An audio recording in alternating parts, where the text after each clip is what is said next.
Longing, waiting, believing for the 3rd of December.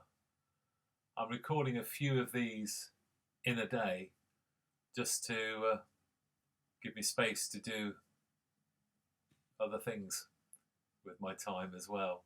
And I hope you don't mind that. You'll see various different jumpers and lengths of hair, I imagine, during lockdown. And so today is waiting for the Lord's answer. Now Sarai, Abraham's wife, bore him no children. She had an Egyptian slave girl, whose name was Hagar, and Sarai said to Abraham, "You see that the Lord has prevented me from bearing children. Go into my slave girl. It may be that I should obtain children by her." And Abraham listened to the voice of Sarai. So after Abraham had lived for 10 years in the land of Canaan, Sarai, Abraham's wife, took Hagar the Egyptian, her slave girl, and gave her to her husband Abraham as a wife. He went into Hagar, and she conceived. And when she saw that she had conceived, she looked with contempt on her mistress. Then Sarai said to Abraham, "May the wrong done to me be on you. I gave my slave girl to your embrace, and when she saw that she had conceived, she looked on me with contempt.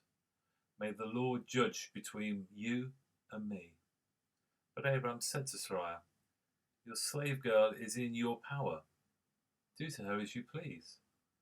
Then Sarai dealt harshly with her, and she ran away from her. Genesis 6:16, verses 1 to 6. One of the most appealing things in the stories of the Old Testament is how God works through imperfect human beings. Abraham and Sarah are lauded as heroes of faith by the writer to the Hebrews, Hebrews 11:8 to 12, yet they exhibit only two human failings, as did the others whom we shall meet in the next few days. Personally, it's a great encouragement. God can work through each one of us despite our faults. Abraham believes God's initial call and acts on it, but he fails subsequently in a number of ways. When he goes to Egypt to escape famine, he passes off Sarah as his sister. And he does the same thing later on in Gerar. In today's passage, Abraham listens to Sarah, who is barren, and is persuaded to father a child named Ishmael, with her maid Hagar instead. Later still, Sarah laughs when 3 mysterious visitors arrive, and the Lord repeats the promise that she will conceive. So the belief of Abraham and Sarah wavered, but God was working his purpose out all the same. As Paul explains in Galatians 4 verses 21 to 31, there is an allegorical meaning to all of this. Hagar represents the Old Covenant, the law given on Mount Sinai, and Ishmael is the child of slavery. Barren Sarah has to wait until she was very old to have a child herself, Isaac, but the wait was more than worth it.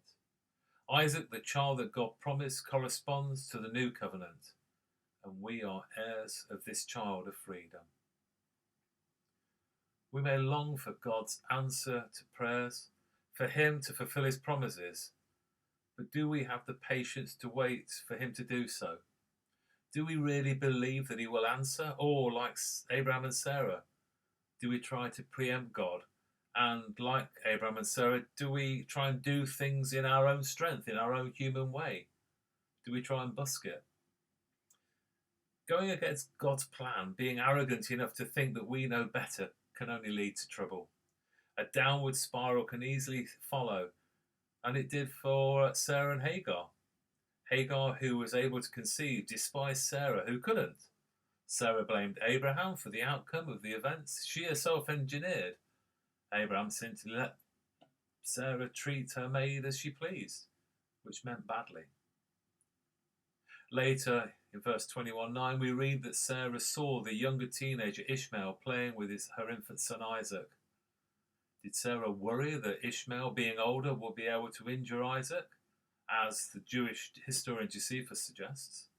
Reflecting rabbinic interpretation, Paul tells us that Ishmael did indeed persecute Isaac in Galatians 4:29.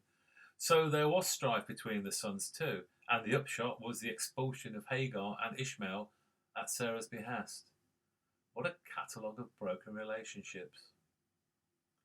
It is encouraging, however, that God can use our mistakes and our failures. And in me, wow, hasn't he got a lot? Our generous God made a great nation of Ishmael too. 12 princes were born to him. God is faithful and keen to bless, even when we make a hash of things. We might cruelly reject a person out of envy, spite, or fear, but God never does. When we put to the severest test and commanded to sacrifice Isaac, the son of promise, the son of freedom, Abraham didn't fail.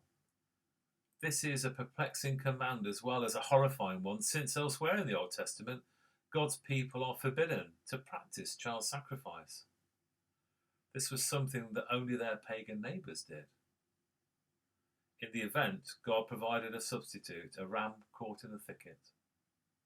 This story surely strikes us as Christians as a foreshadowing of the sacrifice of Christ on the cross, when God himself did not withhold his only Son, but gave him up for the salvation of the world. Even here at the beginning of our Advent journey, we are reminded of what it's all about, of where it's all heading. We await the coming of the Messiah, the Son of God, through whom all the families on earth shall be blessed. Christ, when he is lifted up from the earth, meaning lifted up onto the cross, will draw all people to himself. John 12:32. So there's much to ponder in today's reading. Do we try and preempt God and do things in our own strength rather than relying on him? When we get things wrong, do we make them worse by taking it out on others? While we long for God to work, do we have the patience to wait for him and answer our prayers and fulfill his promises? Augustine's mother Monica had to wait until her son was 32 before she saw her prayers answered and her son returned to the faith in which she had nurtured him. Abraham was taken from his kindred aged 75, but was 100 by the time Isaac was born. Ishmael was already 14 by then. Could we wait and sustain our belief in God's promises for that long? And so, to reflect and pray about. Each day for the rest of this week, and perhaps at the end of the day, and in a quiet place, ask God for the gift of patience in one of these ways. For 4 or 5 minutes, repeat over and over Psalm 27:14. Wait for the Lord, be strong, and let your heart take courage. Wait for the Lord. Or get a hold of a recording on CD or look on YouTube of the Taizé chant, Wait for the Lord, his day is near, and listen or sing along to it several times. Wait for the Lord, his day is near. Wait for the Lord, be strong, take heart.